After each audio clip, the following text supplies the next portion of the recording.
Divorce is a stage in life that people honestly shouldn't have to go through. It could change the trajectory of one's life and career. It can break the strongest people also. Today I bring to you this woman who has already gone through 2 divorces just at the age of 32. Many people go through their entire lifetime without one, and this woman already has 2 divorces to her belt at 32. Stay with me as I show y'all her video. It sucks. It can suck in the moment to choose yourself and to choose growth, because this is something that happens a lot when you choose to heal and when you choose growth and yourself over anything else. But unfortunately, I'm not immune to it. When I'm going through it like I am right now, I feel so deeply, desperately alone, and I feel like I'm the only person that's going through this, and all the voices start. And what I'm referring to is the bitterness that you can feel in growth. Before I even start talking about her, the second husband she married needs to take the red pill soon if he is yet to. He made the gravest mistake and suffered the consequences.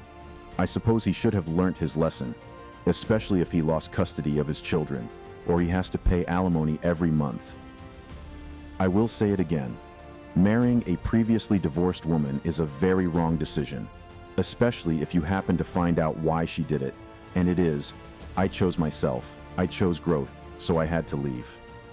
He never thought about what would be the fate of his new marriage when she gets bored again and then decides to choose growth again. He fell into the trap and got served too. Like every other typical modern woman, when they get tired of their relationship or marriage, they feel bound and entrapped in the marriage, so leaving is freedom to them. Most of them start developing this feeling of being trapped in their marriage after a new man starts talking to them, by the way. The hypergamy mindset. Once they find a new man with more money or that is more famous, they start feeling uncomfortable in their current relationship and they run. I once read someone's story on Twitter about how she met her current partner. She wrote that she met him at a dinner party, and they started talking while she was still in another relationship. She talked about how this guy was very handsome and rich, and would have been dating him if she wasn't in a relationship with another. She then wrote, "As God would have it, I fought with my then partner and we broke up." Nah, God did not do anything in this case. She started a fight and her ex took the bait and she used that as an excuse to divorce him. Now she is with the new man. Someone then asked in the comment section that what if she met a richer and more handsome man today? Is she also going to leave this new man? She obviously ignored it, but it definitely hit a spot. This woman with 2 divorces at 32, if proper research was conducted, will also have a similar case. Women love to ride the wave and soar higher through their relationships. They see a richer man and they cling to him. Someone even richer comes, then they leave the current one and go for that one too. But you see, it stops at a point. The point where these rich, handsome, and high-value men no longer want them. The point where they hit the wall. The few lucky ones happen to still be in a relationship, and they stay. Many others already dumped their current partner and are in search for a new, richer, and more successful one. Then they realize nobody wants them, and they start their online sob stories like this woman here. The woman in the video I posted calls herself a life coach. Only another fool would take life and marriage lessons from someone with 2 failed marriages. Additionally, all these divorces take its toll. I have seen strong men at their lowest after separation. Their life takes a new turn. Things change. The pattern and order of living compulsorily evolves, and all these suddenly coming at someone has its effects. Even though this woman initiated these divorces, the divorces still take its toll on her.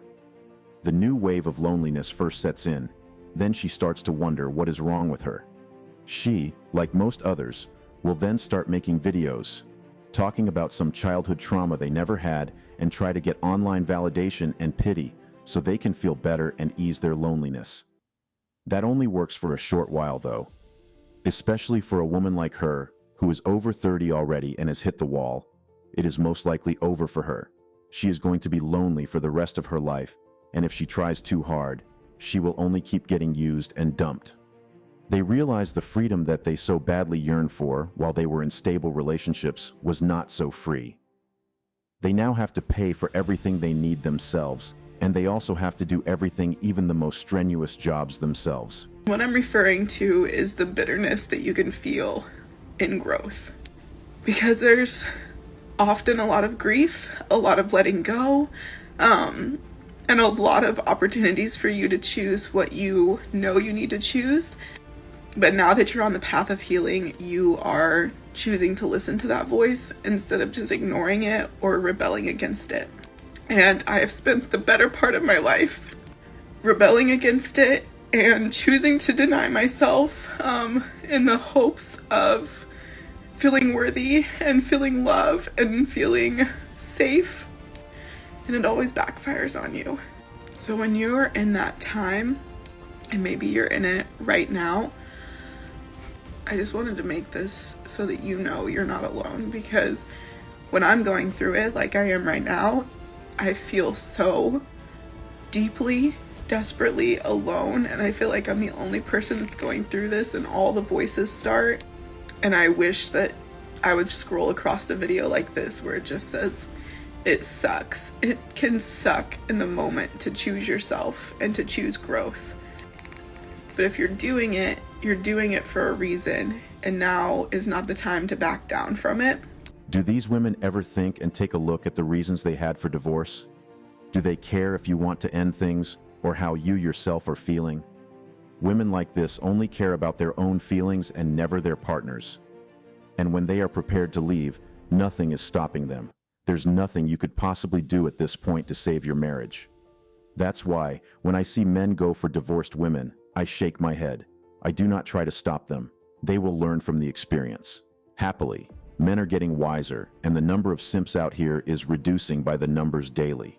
No one goes for these women anymore. They are not wife material. Now these women see the times have changed, and they slowly realize that this is their reality. A life of loneliness till the end. Then they open YouTube channels and TikTok accounts and try to mislead the younger generations of women. Any wise young lady out there should be smart enough to think for herself. Taking advice from feminists without a stable home shouldn't be an option. That will be all for today on Latest Juice. Let me know your thoughts and opinions on this video in the comments. I will be checking. Don't forget to smash the like and subscribe buttons, as it gives me the perfect motivation to keep creating contents like this for you. And also click the notification bell so you can be the first to know when I drop a new video. See you again soon. Cheers.